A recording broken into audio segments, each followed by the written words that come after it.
사도 신경으로 신앙 고백 드림으로 새벽 예배 시작합니다. 전능하사 천지를 만드신 하나님 아버지를 내가 믿사오며 그 외아들 우리 주 예수 그리스도를 믿사오니 이는 성령으로 잉태하사 동정녀 마리아에게 나시고 본디오 빌라도에게 고난을 받으사 십자가에 못 박혀 죽으시고 장사한 지 사흘 만에 죽은 자 가운데서 다시 살아나시며 하늘에 오르사 전능하신 하나님 우편에 앉아 계시다가 저리로서 산자와 죽은 자를 심판하러 오시리라. 성령을 믿사오며 거룩한 공회와 성도가 서로 교통하는 것과 죄를 사하여 주시는 것과 몸이 다시 사는 것과 영원히 사는 것을 믿사옵나이다. 아멘. 이 아침에 우리에게 주시는 하나님의 말씀은 고린도 전서 7장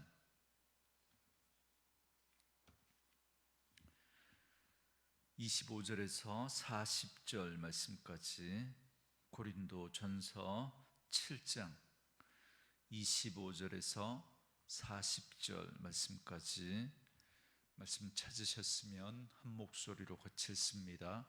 처녀에 대하여는 내가 주께 받은 계명이 없으되 주의 자비하심을 받아서 충성스러운 자가 된 내가 의견을 말하노니 내 생각에는 이것이 좋으니 곧 임박한 환난으로 말미암아 사람이 그냥 지내는 것이 좋으니라.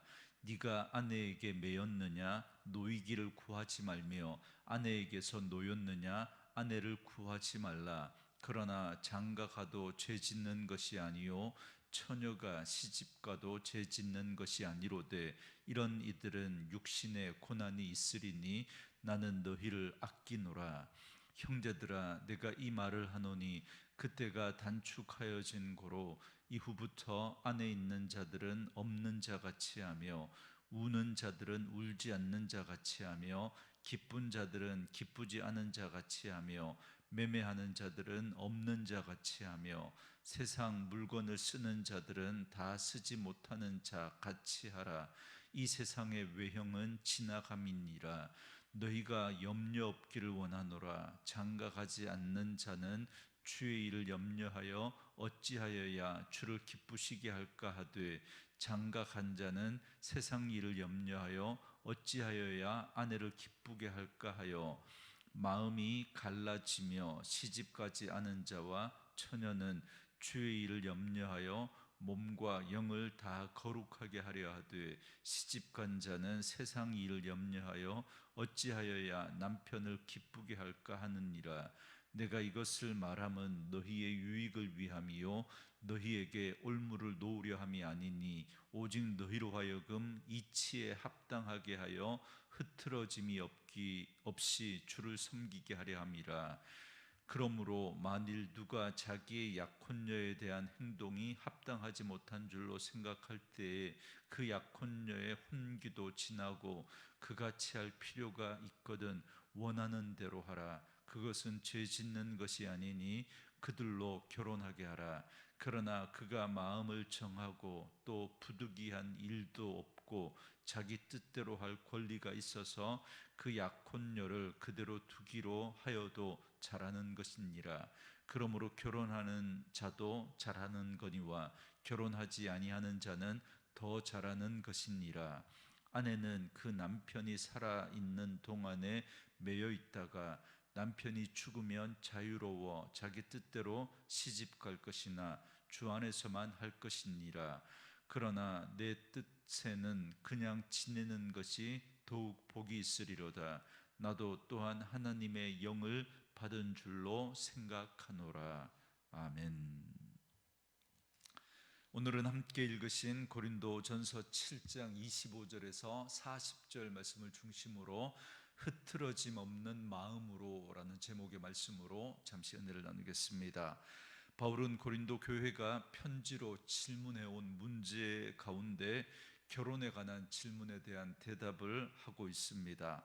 어제는 이미 결혼한 사람들과 결혼 후에 다시 혼자가 된 사람들에 대한 말씀이었고요, 오늘은 아직 결혼하지 않은 미혼자들에 대한 말씀과 과부의 재혼에 대한 문제에 대해서 좀 더 구체적으로 말씀해 주고 있습니다. 먼저 바울은 아직 결혼하지 않은 미혼 성도들에게 결혼의 의미에 대해서 설명합니다. 이 문제에 관한 한 예수님께서 특별한 가르침을 주시지 않았기 때문에 바울은 대단히 조심스럽게 자신의 생각을 이야기합니다. 그래서 25절에 이렇게 말합니다. 처녀에 대하여는 내가 주께 받은 계명이 없으되 주의 자비하심을 받아서 충성스러운 자가 된 내가 의견을 말하노니 그럽니다. 그러니까 바울은 주의 가르침을 직접 받은 건 없지만 그러나 주의 자비하심을 따라서, 다시 말하면 주님의 마음을 가지고 자신의 의견을 말하고 있다라는 사실을 먼저 밝힙니다. 그게 26절부터 28절까지 말씀인데요. 여기에 보면 바울은 먼저 임박한 종말의 때를 고려해서 결혼에 대한 문제를 생각해 보라라고 말씀합니다. 바울을 비롯한 초대교회 성도들은 임박한 종말 사상을 가지고 있었습니다. 그러니까 자기 시대에 예수님께서 재림하실 것이다 라고 하는 종말 사상을 가지고 있었습니다. 그런데 예수님은 2000년이 지난 지금도 재림하지 않으셨잖아요. 그렇기 때문에 바울을 비롯한 초대교회 성도들에 대해서 이들은 지금 극단적인 종말론 사상을 가지고 있는 잘못된 믿음을 가진 사람들이다, 이렇게 생각할 수 있는데 그렇지 않습니다. 특정한 때와 특정한 시간을 정해놓고 그때를 기다리는 시한부 종말론이 문제지, 이들은 예수님의 때가 도적같이 임할 것이기 때문에 언제인지는 알 수 없지만 분명히 임할 것이다 라고 하는 그 믿음을 가지고 깨어 준비하는 종말론적인 삶을 살았습니다. 이러한 종말론적인 믿음의 태도는 우리에게도 필요합니다. 우리도 주께서 곧 오신다라고 하는 종말론 신앙을 가지고 마치 오늘이 주님이 재림하실 날처럼 우리는 그렇게 살아야 합니다. 그래야 우리가 이 세상에 마음 빼앗기지 않고 살아갈 수 있습니다.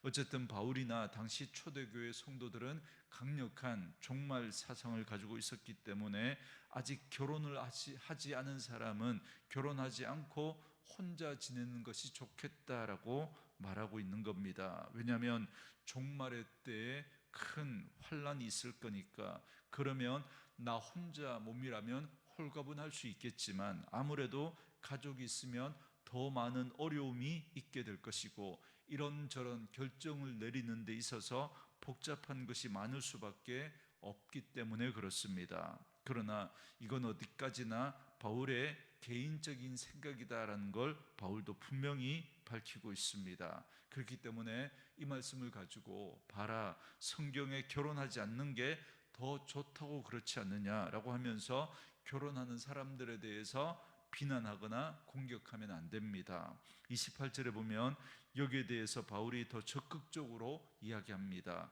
그러나 장가가는 자도 죄짓는 것이 아니요 처녀가 시집가도 죄짓는 것이 아니로되 이런 이들은 육신의 고난이 있으리니 나는 너희를 아끼노라 그럽니다. 그렇기 때문에 바울의 권고는 결혼하면 안 된다라는 뜻이 아니라 결혼한 자들에게는 거기에 따르는 시련과 고난이 있다라는 사실을 분명히 알고 그걸 감당할 각오를 하고 결혼을 해야 한다라는 겁니다.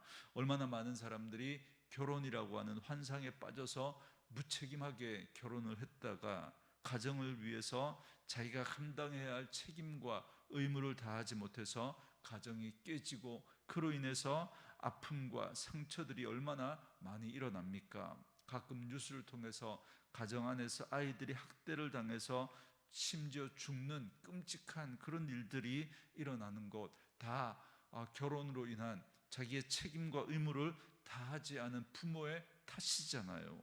그렇기 때문에 결혼을 생각하는 분들이라면 절대로 결혼에 대한 환상에 빠지지 마시고 감당해야 할 아픔과 고난이 반드시 있다라는 사실을 기억하시고 그리고 그 부분에 대한 책임과 의무를 감당하겠다라고 하는 마음을 가지고 하셔야 합니다.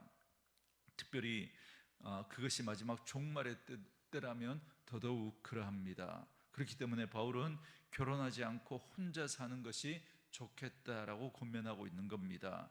그렇다고 해서 결혼한 사람 보고 이혼하라는 말이 아닙니다. 그래서 27절에 네가 아내에게 매였느냐 노이기를 구하지 말며 그럽니다. 그리고 혼자 된 사람이라면 굳이 결혼하지 않았으면 좋겠다라고 말합니다. 그래서 아내에게 놓였느냐 아내를 구하지 말라 그럽니다. 그래서 미혼자 중에 결혼을 생각하는 사람들과 혼자 된 분들 중에 다시 결혼을 생각하는 사람들에게 결혼에 대해서 좀 더 신중할 것을 이야기하면서 29절부터 30절 말씀에서는 때가 단축하여진 것을 고려해 보라라고 말합니다. 주님의 때가 곧 임박했다라고 믿고 있었던 바울은 아까 말씀드렸던 것처럼 아무래도 혼자보다는 더 신경 써야 할 게 많고 힘들고 부담스러운 것이 많을 것이기 때문에 주님의 재림의 때가 임박했다라는 것을 고려해서 신중하게 선택할 것을 다시 한번 이야기하고 있습니다. 주님께서 재림하시면 이 세상의 외형은 지나가기 때문에, 다시 말하면 이 땅에서 눈에 보이는 모든 것들은 다 사라질 것이기 때문에 주님의 재림에 초점을 맞춰서 주님 앞에서 영원히 기억되어 줄 수 있는 일을 위해서 살아가라라고 말씀하고 있는 겁니다. 그 삶이 어떤 거냐면 아내가 있는 자도 없는 자 같이 사는 삶이고 부유한 자도 그 물질에 마음을 두지 않는 삶이며 심지어 슬픔에 잠긴 자나 기쁨이 충만한 자도 세상적인 슬픔이나 기쁨에 빠져 있지 않고 주님의 재림에 소망을 두고 살아가는 삶을 가리킵니다. 그러나 여러분, 이 말씀을 오해하시면 안 됩니다. 시한부 종말론자들이 이 말씀을 악용해서 결혼을 준비하던 사람들에게 혼수를 위해서 준비했던 돈을 다 갖다 바치게 하고 가정을 깨게 만들고 재산을 다 갖다 바치게 하고 그렇게 합니다. 여러분, 절대 그러시면 안 됩니다. 이 말은 주님의 재림이 가까웠으므로 아내를 버리라거나 가정을 돌보지 말라는 말이 아닙니다. 믿음의 삶의 중심을 주님의 재림에 두어야지 결혼 생활이나 사업이나 물질에 두어서는 안 된다라는 말입니다. 다시 말하면 주님의 재림의 날에 주님 앞에서 그 결혼 생활이 의미 있을 수 있도록 해야 한다는 겁니다. 주님보다 결혼이 우선순위에 있을 수 없고 결혼이 목적이 될 수 없다는 겁니다. 결혼도 주님의 재림에 따라 주님의 재림의 날에 주님의 뜻을 이루기 위한 결혼 생활이 되어야 한다라는 겁니다. 이건 사업도 물질도 다 마찬가지입니다. 그렇기 때문에 가정도 열심히 섬기고 사업도 열심히 하되 이러한 것들은 영원한 하나님 나라가 올 때에는 다 사라지게 될 것이니까 거기에 너무 마음 두지 말고 이 땅을 살아가는 동안에 하나님의 뜻을 이루어가는 가운데 필요한 도구로 생각하고 그것을 통해 주시는 품복을 누리되 거기에 마음이 다 빼앗기면 안 된다라는 겁니다. 영원한 하나님 나라에 소망을 두고 살아야 한다는 겁니다. 그러나 아무래도 가정이 있고 자녀가 있으면 신경 쓰고 마음 써야 할 게 많으니까 그래서 바울은 주의 일을 염려 없이 하기 위해서 그냥 지내는 것이 좋겠다라고 말하고 있는 겁니다. 그게 32절 33절 말씀입니다.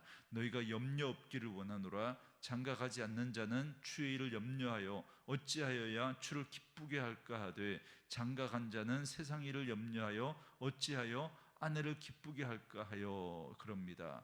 여기서 바울은 너희가 염려 없기를 원하노라라고 하는 말은 가지 많은 나무에 바람 잘 날 없다라고 하는 그 말씀과 같은 맥락의 말입니다. 그러니까 결혼하지 않은 사람은 어떻게 하면 하나님을 기쁘시게 하는 그런 일을 할까 하면서 하나님이 기뻐하시는 일에 전념할 수 있지만 그러나 가지 많은 나무에 바람 잘 날 없는 것처럼 아무래도 결혼을 해서 가정을 가진 사람은 혼자인 사람만큼 그렇게 전념할 수 없다는 겁니다. 아마 결혼하신 분들이라면 바울의 이 말에 다 공감하실 겁니다. 그래서 바울은 주님께 더 충성할 수 있는 여건을 결혼으로 말한다면 결혼한 사람보다 독신이 더 좋을 수 있다라는 말입니다. 그러나 독신이건 결혼한 자들이건 주님을 기쁘시게 해드리는 삶을 살아가야 한다라는 사실은 동일합니다. 이를 강조하면서 바울은 이렇게 말합니다. 35절에 내가 이것을 말하면 너희의 유익을 위함이요 너희에게 올무를 놓으려 함이 아니니 오직 너희로 하여금 이치에 합당하게 하여 흐트러짐이 없이 주를 섬기게 하려 함이라 그럽니다. 여기 주목해 봐야 할 구절은 이치에 합당하게 하여 흐트러짐이 없이 주를 섬기게 하려 함이다라는 구절입니다. 여러분, 우리가 이미 앞에서 결혼하는 것이 좋은지 하지 않는 것이 좋은지 이 문제는 은사적인 측면에서 풀어가야 한다 말씀드렸습니다. 은사는 사람마다 다 다릅니다. 그렇기 때문에 결혼을 해서 주를 섬기는 그것이 더 좋을 수 있는 사람이 있습니다. 사역을 더 안정적으로 감당할 수 있는 그런 사람도 있고, 반대로 결혼한 것 때문에 주를 섬기는 사역에 더 집중하지 못하고 흐트러지는 사람도 있습니다. 이건 사람마다 다 다릅니다.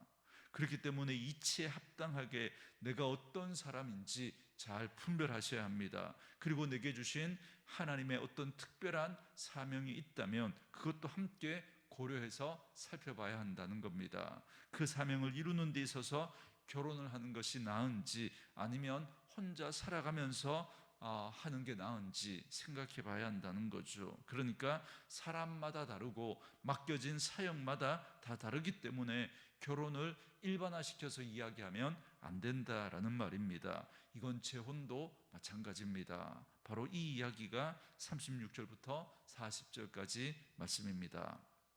사랑하는 성도 여러분, 우리의 목적은 주를 기쁘시게 하는 것입니다. 결혼도 자녀도 사업도 물질도 그것이 우리의 목적이 아니라 모든 것이 다 주님을 위한 것이고 주님을 기쁘시게 해드리는 것이 우리의 목적입니다. 그러니 그것을 위해서 결혼도 자녀도 사업도 물질도 이치에 합당하게 생각해서 나는 어떤 쪽을 선택하는 것이 더 주를 기쁘시게 하는 일에 흐트러짐 없이 사역할 수 있는지를 선택하시고 우리의 남은 삶이 주님을 기쁘시게 해드리는 그러한 삶이 되어줄 수 있기를 주의 이름으로 축원합니다. 우리 주신 말씀 묵상하시면서 이 찬양 함께 들으시며 기도하는 시간 갖겠습니다.